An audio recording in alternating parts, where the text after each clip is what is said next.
All right, so I'm gonna start with some side laterals. Everything is gonna be done 10 or 12 repetitions. I think it's pretty easy to go through. I just wanna say, you know, you guys have been commenting a lot on our videos, asking for advice. I put out a ton of educational stuff, whether it's YouTube shorts, whether it's the YouTube features, okay? So lately we've been back and forth. We have gathered now separately the jaywalking and the training features, which I think everyone's kind of liking a little better anyway. So I'm actually gonna start in this machine. Okay, and on how I'm gonna do these guys is I'm actually going to face out of the machine, okay? And just kind of get the shoulders locked in, okay? When I come up, I'm gonna keep tension on the shoulders. So I'm not gonna come all the way up and bring the traps and everything else in. Just constant tension. We're gonna do about 5 sets here, probably four or 5 sets. Focus on 12 reps, pyramiding the weight up. This is the start of our video.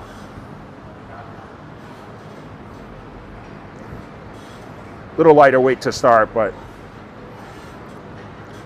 I'm just really trying to lock it, engage, get the shoulders, little blood in there, pre-exhaust. This is called a pre-exhaust exercise. So sometimes I'll do a few reps, I'll pause, reset the muscle, really get that. This is really lately getting the blood flowing in here, so I've actually been doing these the last couple of workouts.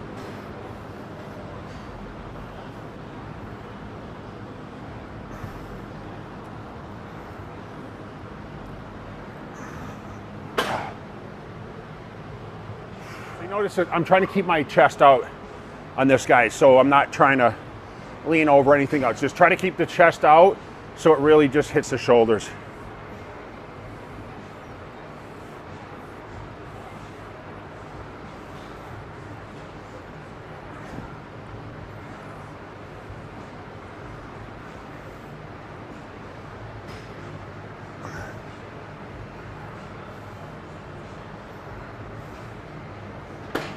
Okay, seat's gonna go pretty close to all the way down. And instead of doing the reverse, we're gonna do seated inside. Okay, so what do you mean? We're gonna reverse. Oh. So this is a rear hammer press, but we're gonna do a front hammer press, and we're gonna use our core for stability on this.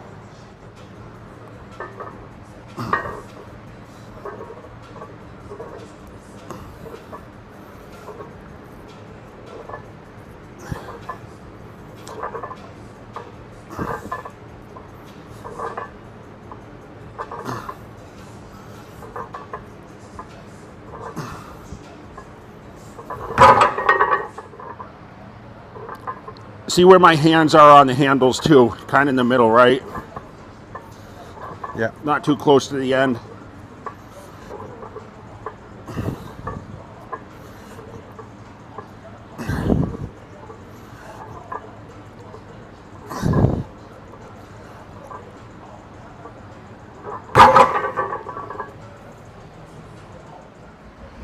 So we are going back to old school right now. So we're gonna do side laterals behind the back. Shout out to Milos on this, okay? Because I know he did these too. Now, behind the back is a little better only because I feel like anything in the front, especially me, I tend to cheat a lot more, okay? So it's a lot of this. Whereas in the back, you're gonna get that really nice pull, okay? Although I'm not gonna be exactly in form, it's gonna give me a nice pull to the shoulder. We're gonna do 3 sets of this. I'm gonna turn a little bit. So as soon as I grab it, I'm gonna turn so it gives me more pull, and I'm gonna come up parallel to the floor, okay? Gonna focus on 12 reps each arm.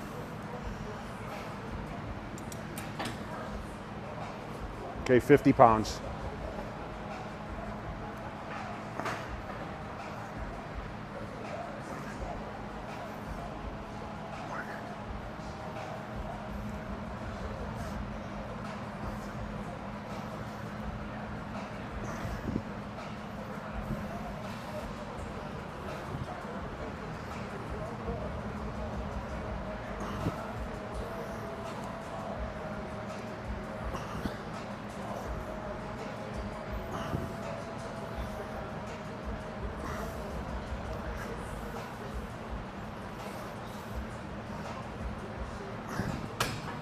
Good foot stance with this, guys.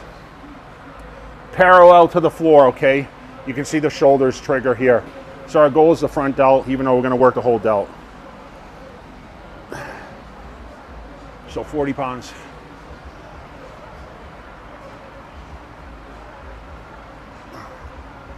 So up.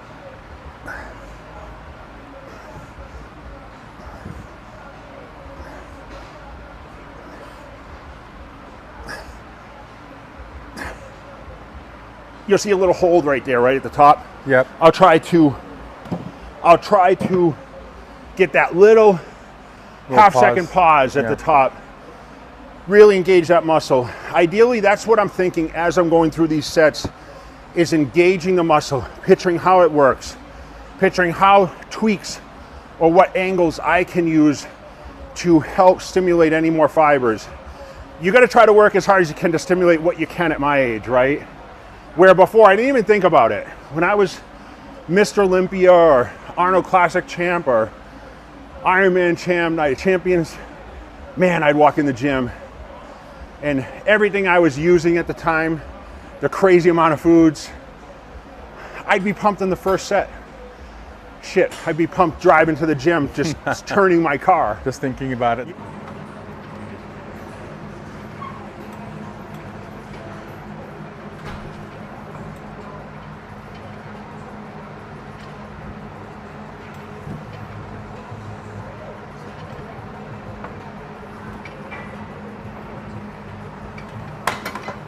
All right, so rear fly, this is probably the easiest thing to use in the gym because besides adjusting the seat height, I mean, the handles tell the story. So coming back, everyone has a different variation of how far they come back. But with this, I'm just trying to keep that constant tension so I don't come out too far and bring the rhomboids and traps in. This is about 130 pounds. I'm probably gonna stay with this weight. Don't necessarily like being totally pushed against this, but still controlled. Really get that contraction. All right, we're going old school today. And the only reason we're going old school is because look at how crowded the cable section is over there. Oh, yeah. A lot of people, right? Yeah.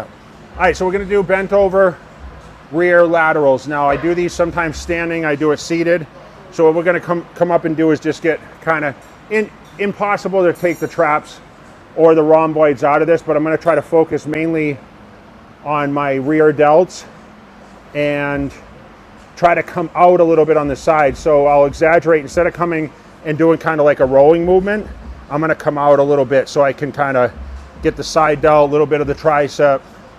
Like I said, impossible to just totally isolate.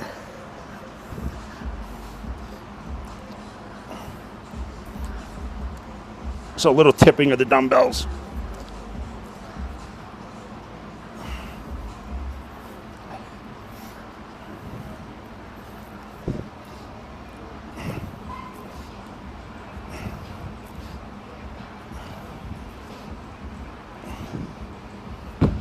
So when we talk about rear delts, very important on all our poses, even from the front.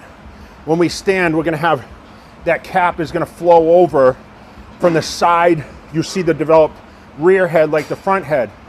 In the back especially, it's gonna give that roundness to the shoulders. Now indirectly, when you do pull-ups, when you do pull-downs, any kind of barbell rows or one-arm dumbbell rows, seated cable rows, you are going to indirectly work the rear delts. So you out there that are using back and rear delts in your routine as a combination, probably pretty smart. Not how I did it, but everyone has their own theories on what they do. But like I said, I try to keep maybe the shoulders and the back training away from each other in the week. So separate by a few days so you don't get that constant stimulation. Just like you don't want to train a body part every single day. You want to have time, 72 hours in between. Not to say, I know a lot of guys that train their biceps every day, or their chest every day, calves every day, and had great growth. So it's all about, genetics, recovery, how fast someone recovers, and of course the amount of load you're putting under. Someone like me that trains with a lot of volume, you got to be careful because you will burn out the muscle. It's almost really hard to recover if you're training with as much volume as I do.